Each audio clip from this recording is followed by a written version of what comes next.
Bếp nướng thôi cô. Cháu ấy biết nướng đấy.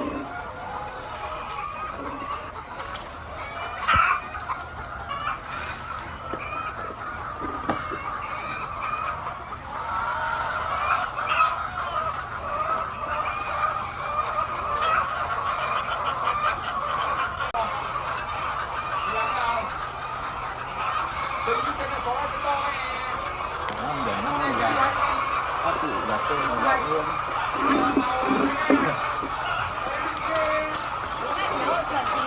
Quay rồi.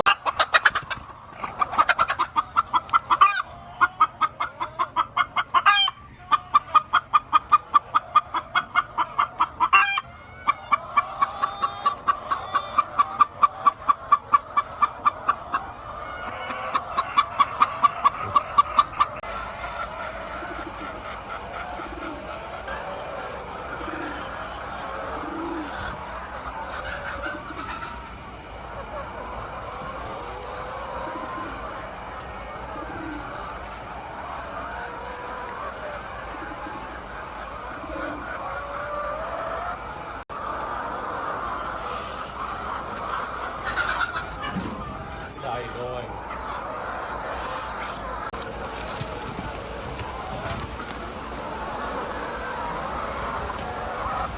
Rồi đứa chưa? Rồi đó cả. Nào anh được cầm đôi.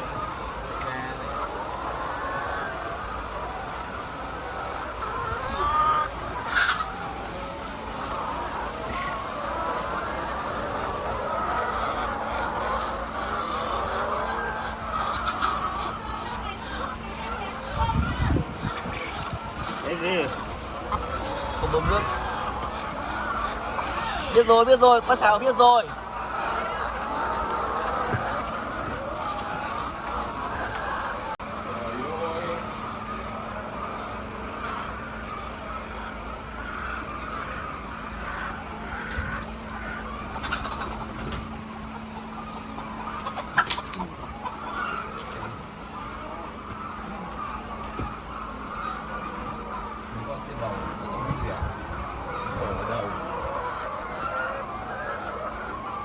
Có chẳng bao giờ nó mùa mặt chưa? Đẻ điện đâu cái phải tạ mắt rồi bây giờ em đã qua nào ấy phải sạch ấy này không có điện nó mổ mắt. Mù. May nó bổ mặt chứ bổ mắt cô. May nó mổ mắt chứ mổ mặt thì mù.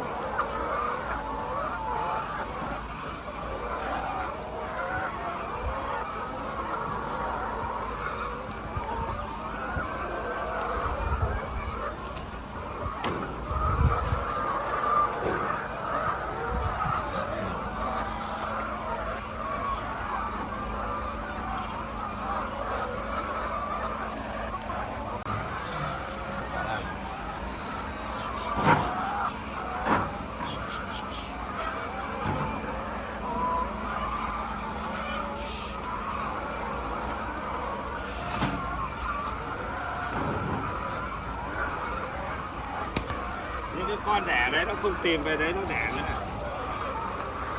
Là để đi đâu hết thì gì? Đây. Để ra ngoài hết rồi.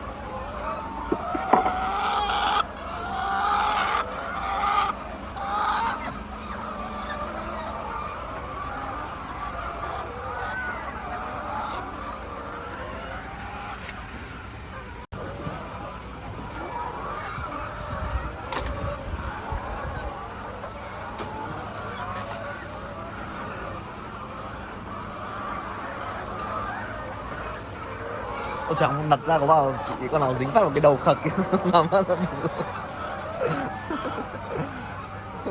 cứu không kịp bao giờ khật quá đứt cổ.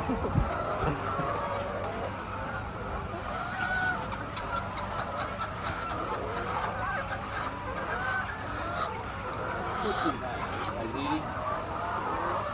Rồi.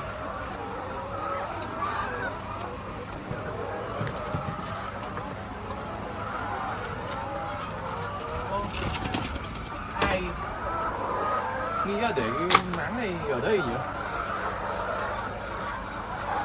Được rồi. Ảo. Ui. Để hết về đây rồi.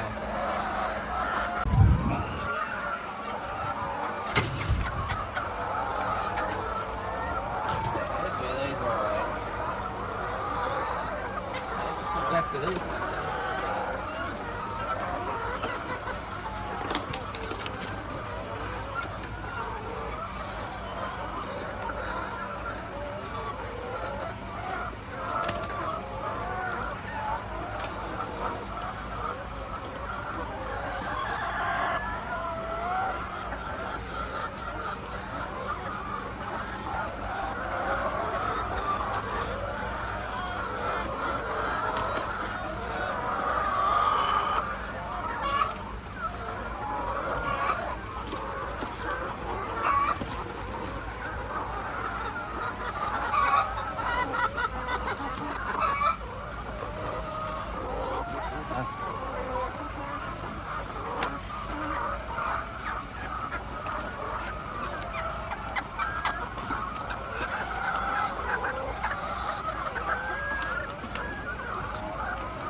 Hướng.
Thằng chó cái đầu này bê tông vỡ hết rồi không? Thằng chó hả? Không, cái này ở dưới có đợt đấy có bê tông bán bia bao nhiêu.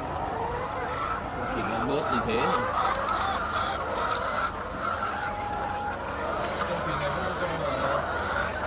Chỉ đang giữa đó thôi. Tháng lần này lâu mà không ăn luôn. Đi làm việc việc.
cả người vẫy mấy con gà rồi. Đấy, gì nhỉ? Lỗ.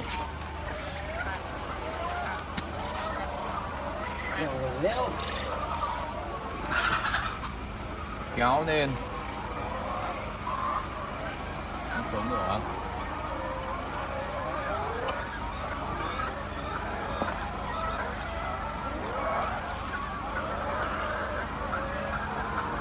Ngày xưa to đấy. Đây, sau nó từ.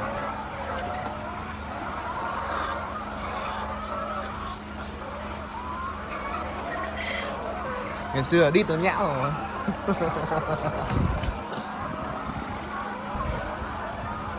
Biết. Một tuần rồi cũng quá. Ngày xưa đi tới nhão rồi. Ồ. Có cả sử dụng dài chứ.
Gần 20 khay rồi. Đéo. Còn gần 20 khay đi đặt hết rồi.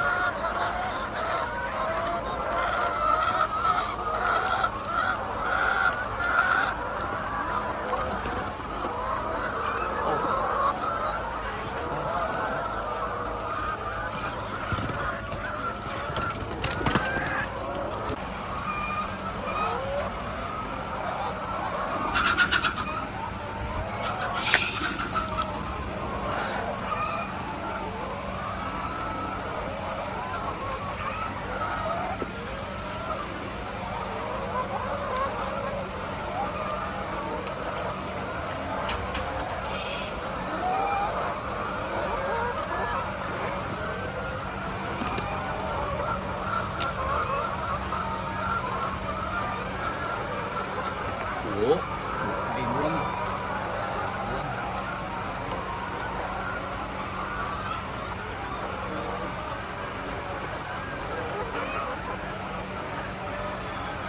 Được kinh đấy.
kéo cái đùi xuống dưới nó đỡ chật, kéo đẩy đùi xuống dưới.